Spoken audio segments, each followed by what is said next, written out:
I feel the nations of the earth are shaking. There is no power that can match His grace. Lift up your head, lift up your eyes to see. All of creation is waiting and longing for sons and daughters to declare this truth. Lift up your head, lift up your voice and sing. He is the light shining in the darkness. He is the hope of all the nations. He is the light. He is the light for all the world to see. I feel that faith across the earth is arising. We prophesy about His kingdom come, just like heaven all across the earth. He is the light shining in the darkness. He is the hope of all the nations. He is the light. He is the light for all the world to see. He is the light shining in the darkness. He is the hope of all the nations. He is the light. He is the light for all the world to see. Great, great is the Lord. Praise His name. Praise His name. And great, great is the Lord. Praise His name. Praise His name. And great, great is the Lord. Praise His name. Praise His name. He is the light shining in the darkness. He is the hope of all the nations. He is the light. He is the light for all the world to see. He is the light shining in the darkness. He is the hope of all the nations. He is the light. He is the light for all the world to see. He is the light shining in the darkness. He is the hope of all the nations. He is the light. He is the light for all the world to see. He is the light shining in the darkness. He is the hope of all the nations. He is the light. He is the light for all the world to see.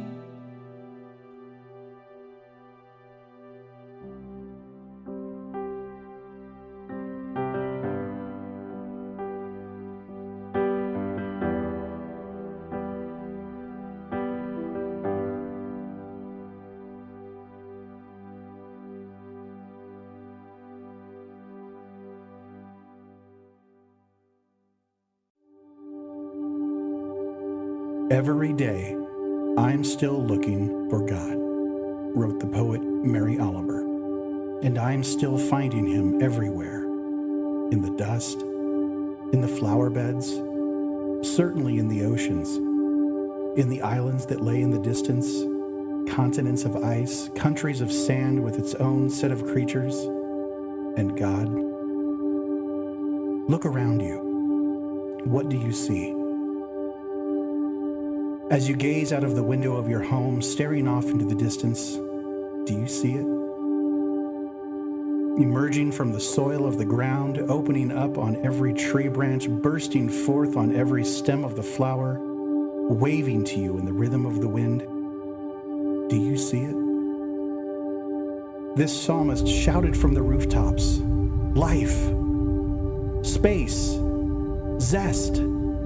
That's God.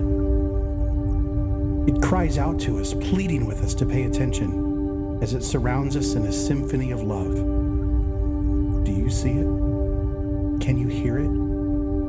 All around us. All around us, there are signs of life everywhere, blossoming, coming into view. There are signs of life everywhere, reminding us there is a new creation for us to help usher into this world. Signs of life, full of stories waiting to be nurtured, waiting to be cultivated, waiting to be told. Look around you. What do you see? Do you see it? We live in the wake of resurrection, in the wake of a new life, a new creation that bursts forth. Do you see it?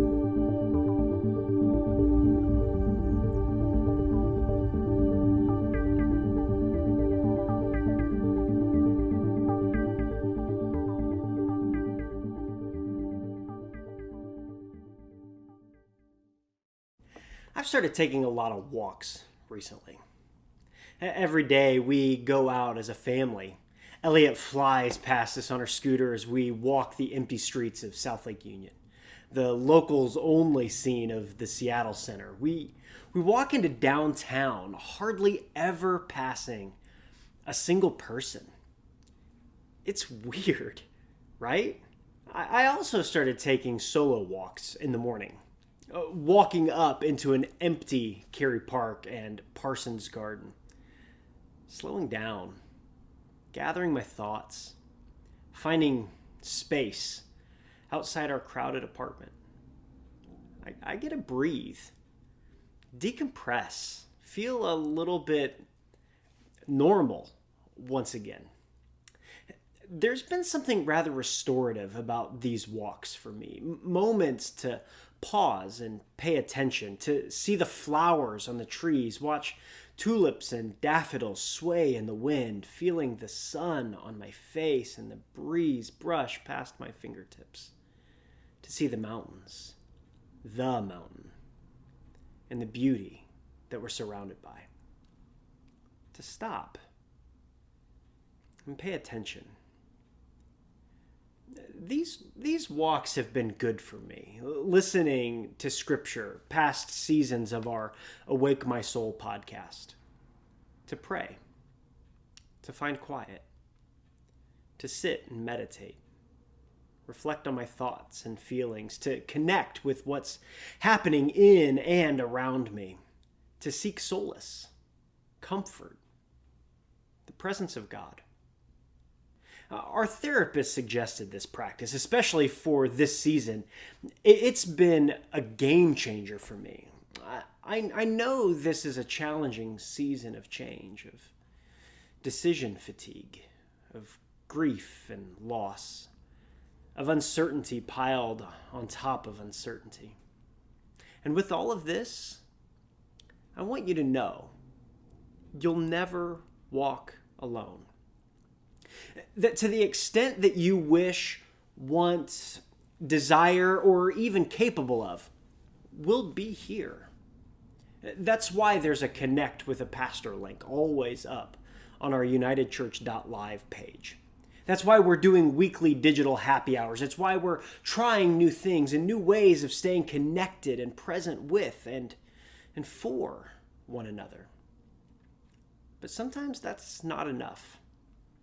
And sometimes that's more than we have or are able to give in this season. And that's okay. Give yourself some grace, some mercy. And other times we just need to force ourselves to connect, to lean hard into these relational spaces.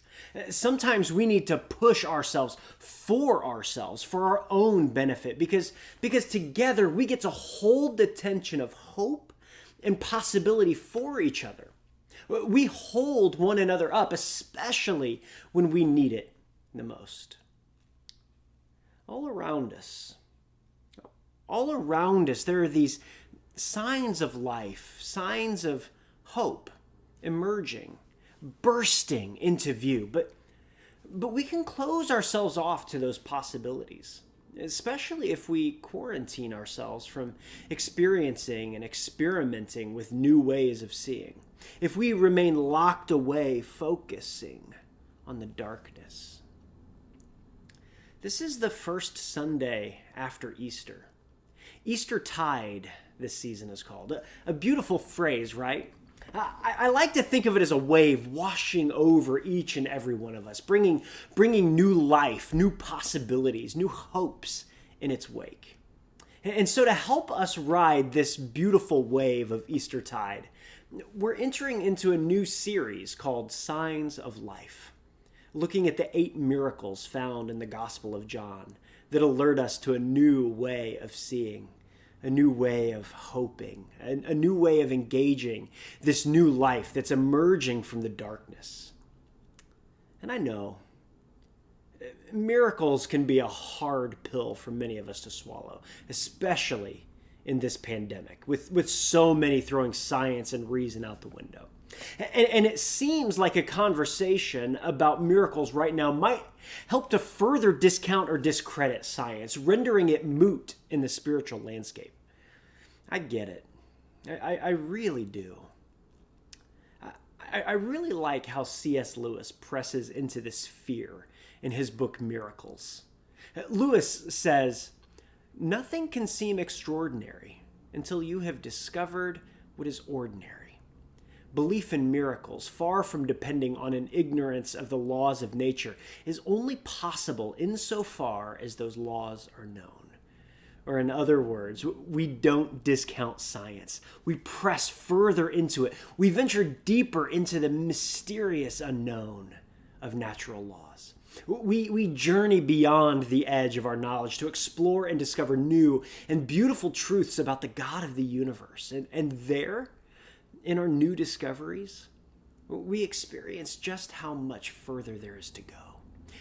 It's not that miracles discount science, but rather that these miracles lie at the edge of science. They lay in the unknown, undiscovered parts of the scientific, the realms where we have yet to reach, of territories yet to be discovered. Miracles and science don't stand in opposition to one another. They're a part of the mysterious and beautiful and immensely complex world we inhabit. Miracles are simply another part of our world, waiting and working to break through. The rejoining of heaven and earth that Jesus announced with his first miracle in John chapter 2. Which is such an interesting miracle, especially as an announcement of a new world on the horizon. The miracle? Turning water into wine, which is a favorite miracle of many, especially now in quarantine. I mean, it's a pretty awesome party trick, right? And this miracle has often been used to rebuff the teetotalers in the wake of prohibition. Well, Jesus didn't just drink, he made wine. What's unfortunate is that this has become the extent of the miracle for us, an apologetic for drinking. But it's so much more than that. It's actually a declaration of what is coming, of what's at our doorstep, a new life bursting into the world all around us. This miracle happens at a wedding, and weddings were an event, a week-long event. Tracy and I were like, hey, let's make this quick. 2-hour reception, then let's jet. Because that's enough of that. No one needs to see me do the YMCA. But these weddings, 7 days. 7 days of dancing, partying, the chicken dance. This wedding was, how do you say, lit. So off the hook that they actually ran out of wine, which is quite a feat, honestly. They cleaned out 7 days worth of wine and the reserves. And this is actually a crisis, a moment that would bring tons of shame and embarrassment to the family. And here's Mary, Jesus' mom, walking with determination, looking for her son to fix it. And you have to wonder, what did she expect? Was she looking for Jesus and his friends, the disciples, to go on a beer run? Or something different, something miraculous? Which would be an interesting expectation, considering he'd never performed a miracle yet. It's like the epitome of motherly expectation, right? You can do it, honey. I believe in you. And Jesus gives a somewhat humorous response. He basically calls her ma'am, not mom. Ma'am, ma'am, ma'am, ma'am. Why are you roping me in? This isn't my time or place. And Mary looks over at the waitstaff, disregarding what Jesus just said. Just do whatever he says, okay? You can almost imagine her rolling her eyes and thinking, ma'am, I'm still your mother. Jesus looks to the waitstaff, and like any son, you can just imagine him rolling his eyes with this look of mothers. Am I right? Now next to them are these 6 stone jars, each one capable of holding about 20 to 30 gallons. And Jesus says, all right, fellas, fill them up. Now, if I'm a waiter and we're out of wine, and I've got this guy telling me to fill up huge jars with water, I'm going to be like, all right, buddy. And let's be honest, this is no small feat. These jars are heavy, stone jars. And the staff has to either get them to the water or get the water to the jars. They're basically trying to fill up over 2 bathtubs full of water. This isn't a quick task. Can you just imagine these guys filling up these huge jars, asking each other, what is this guy doing? This is insane. These people aren't drunk enough to realize this water isn't actually wine, are they? And when they're finished, Jesus tells them to grab a ladle full of water and take it to the master of the banquet, which again, you've got to imagine the waitstaff here looking at each other, just in perplexity, trying to figure out who gets the short straw. I was a waiter for a bit in college, and whenever I waited on large parties, I never wanted to be the sacrificial lamb who had to tell the head of the table the bad news, let alone pulling one over on him. And you know it's the waiter with the least amount of seniority being picked for the task. All right, Gary, you're up. And Gary hangs his head low, grabs the ladle of shame, and starts the long walk towards the master of the banquet. Now, we all know what happens. The water turns to wine. But when? Did it happen when Gary dipped the ladle? Did it happen when he was walking, while he was looking down at the water in the ladle, wondering about the tongue lashing he was about to get? Was it in that moment that the water turned red and a rush of relief and wonder washed over him? Or did Gary actually give the master of the banquet a ladle full of water? I want to believe that Gary had to carry that ladle all the way there and was startled as the master of the banquet exclaimed, "Whoa, this is the best wine of the whole week." What? Gary, overcome with surprise, shock, relief, he'd be amazed. One of the only people in the entire room who knew what had happened. Gary, who was on the outside of the party looking in, invited into an inner circle of mystery and beauty. You see, there are 2 amazing things going on here. Two revelations Jesus is making about himself and what's to come. The first has to do with the wine itself. You see, through the First Testament, wine plays a central role of promise. A promise that God had not forgotten his people, that deliverance was on its way, that hope was being renewed, and new life and new creation was at hand. It was a banquet of hope. You see, God promised his people that they would be delivered, and the sign of that deliverance would be a feast. A banquet of aged wine, the best meats and the finest wines. A sign of a new world coming to life. And then you'll know that the Lord your God dwells with you. In that last day, the mountains will drip with new wine. New wine will drip from the mountains and flow from the hills, and I will bring my people back from exile. They will rebuild the ruined cities and live in them. They will plant vineyards and drink their wine. They will make gardens and eat their fruit. And here, new wine is flowing from these 6 stone jars. And what's interesting is what Jesus is actually going overboard with. He's going overboard with the wine.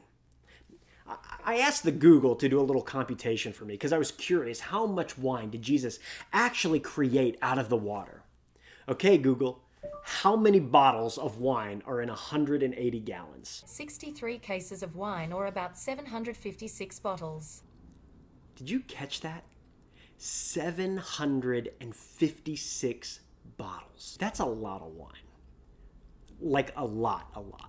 This was a statement, a declaration.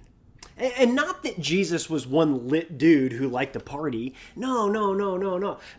John was saying, just like all of the prophets of old, God is here.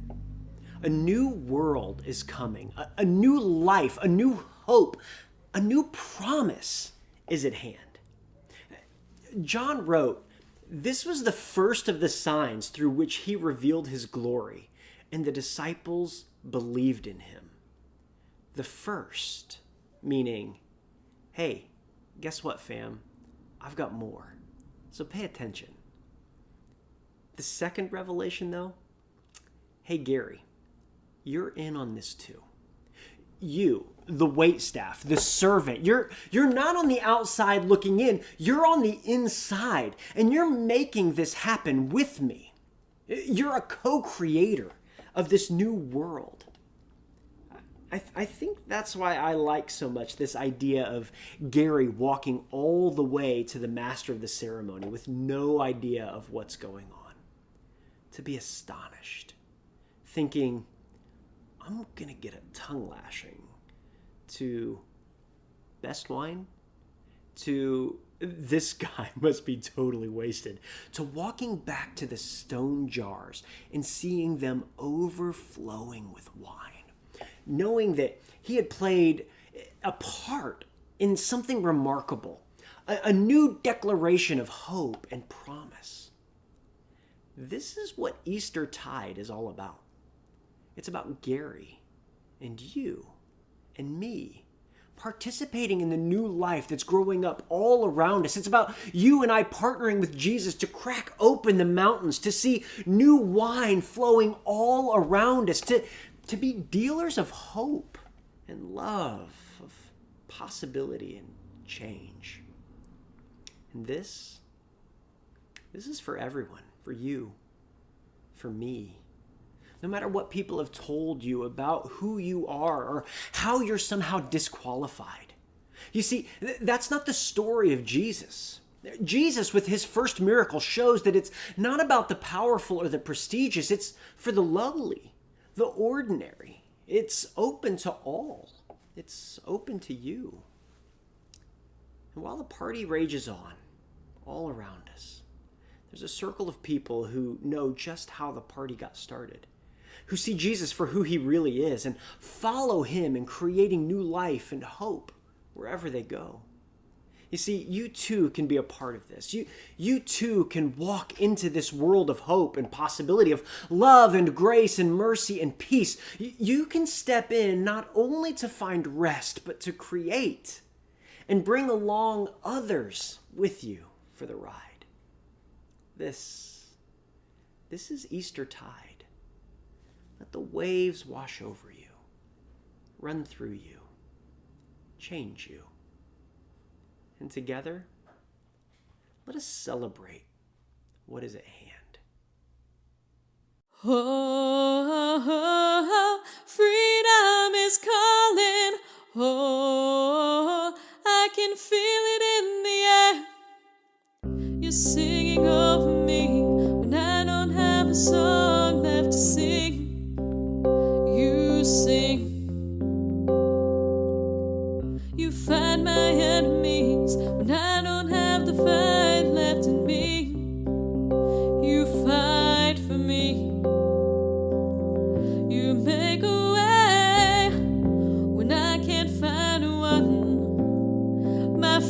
freedom's coming. Oh, freedom is coming. Oh, I can feel it in the air. Oh, freedom is calling. Oh, my deliverer is here. You breathe new life in me. Death loses power when you speak. You are speaking. Rewrite my history. The fear of man has lost its hold on me. I can see again. You make a way when I can't find one. My freedom's coming. Oh, freedom is coming. Oh, I can feel it in the air. Oh, freedom is calling. Oh, my deliverer is here. I can hear it in the distance. Sounds like thunder, songs of deliverance. I can feel it, heaven breaking through, praises rising. We're singing back to you. I can hear it in the distance. Sounds like thunder, songs of deliverance. I can feel it, heaven breaking through, praises rising. We're singing back to you. We're singing back. Oh, freedom is coming. Oh, I can feel it in the air. Oh, freedom is calling. Oh, my deliverer is here. Oh, freedom is coming. Oh, my deliverer is here. Oh, freedom is coming. Oh, my deliverer is here. Oh, freedom is coming. Oh, my deliverer is here. Oh, freedom is coming. Oh, my deliverer is here. Every week here at United, we partake of communion or the Lord's Supper. And this is an intentional move for us here, both when we are meeting in physical gatherings and together we take it every week, but we have continued to take it every week in this online digital space that we find ourselves in here. And so what I want to do before we move any farther is encourage you to go to your fridge or to your cupboard and to get something to drink. So it could be like a pomegranate juice like I've got here. Could be grape juice, could be water, orange juice, whatever you have available. And then also go and get something to eat. So that could be, I've just got a piece of crust or a piece of bread here. It could be a cracker, a chip, whatever you have available to you. And we are going to continue to take communion together in this space. We believe that it is important to continue to do things together, even though we find ourselves alone in our homes, staying home, staying safe, and we want to continue to take this sacrament together.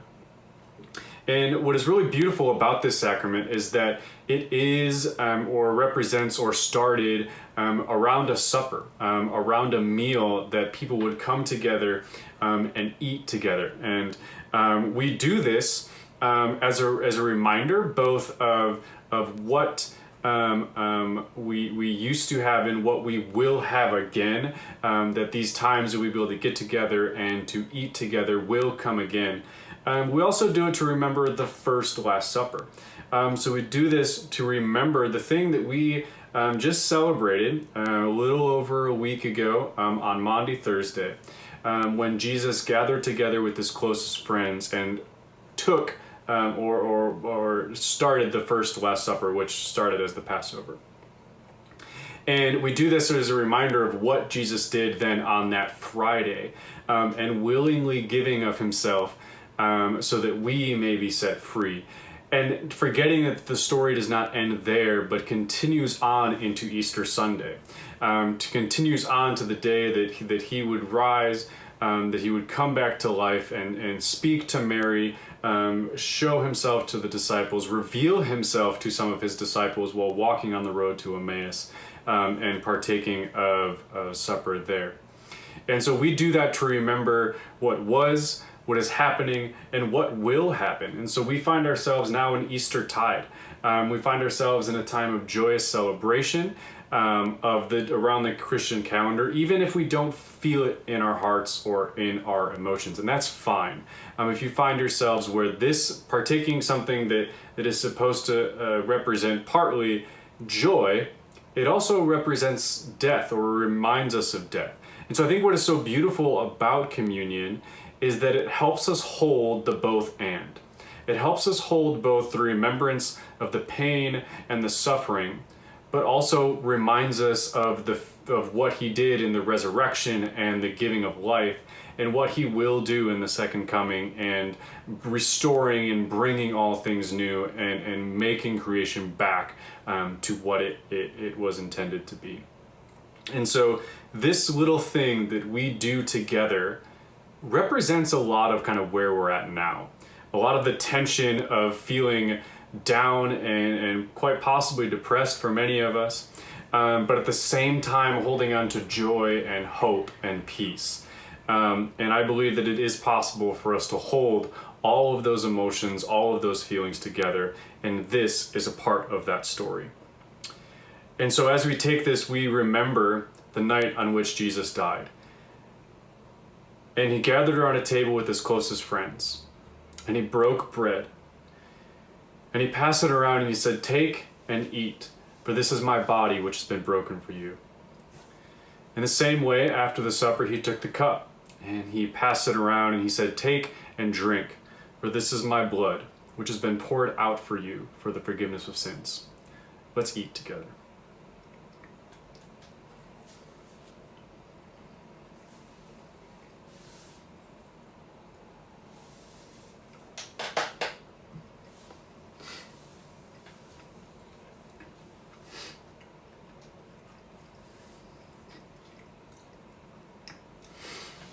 A couple things I want to point out before we move into our benediction is, if you haven't already, please go to unitedchurch.live to check in.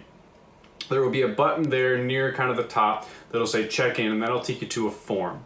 That is going to be the best way to connect with us here at United. And if you're wanting to get involved with the production and the live stream and all of that kind of stuff that's happening right now, there should be a button there or a checkbox you can click, and that'll let me know that you want to be a part of producing this Sunday morning, which would be awesome. We've had multiple people now that are new to United that have connected and have been a part of either producing a prayer or videos, and we'll have some people leading worship as well that'll be new and a part of this online service, which I think is really awesome. We've said from the beginning that we want to be a work of the people. It'd be very easy for us to kind of just produce this by one person, single camera, kind of whatever. But that's not what we want to do. We want to continue to be the work of the people, continue to have people participating and creating and breathing new life into what we're doing here online. And I think that's awesome. If you are at unitedchurch.live and you continue to scroll down, you will find a place to give. We encourage everyone to participate in what we're doing. If you consider yourselves a part of United, if you are new to United, we welcome you and we encourage you to give. And some of the things that your giving goes towards are things like the Adopt a Restaurant campaign that we've been doing for the last couple weeks. So every week we are taking a portion of our rent check that would normally go towards rent, since we're no longer meeting. We are now giving that towards restaurants and coffee shops. And so we are buying gift cards from those restaurants and or coffee shops, and working with the local schools to distribute that to families in need and people that are in need of such a thing. And so by giving and by participating in what we're doing at United, those are the kinds of things that you get to be a part of by giving. And so to close, we close the same every single week. We close with our benediction, and today I'm going to turn it over to Talissa to read our closing benediction.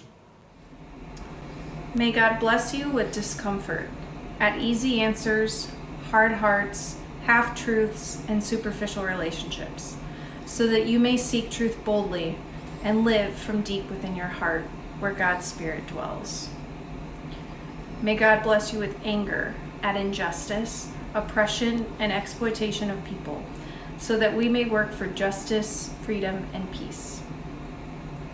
May God bless you with tears to shed for those who suffer from pain, rejection, starvation, and war, so that we may reach out our hand in comfort and turn their pain into joy.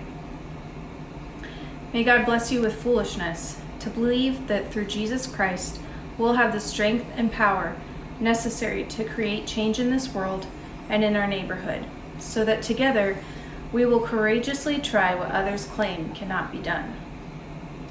May God bless you with remembrance, that we are called to continue God's redemptive work of love and healing in God's place, in and through God's name, in God's Spirit, continually creating and breathing new life and grace into everything and everyone we touch. Amen.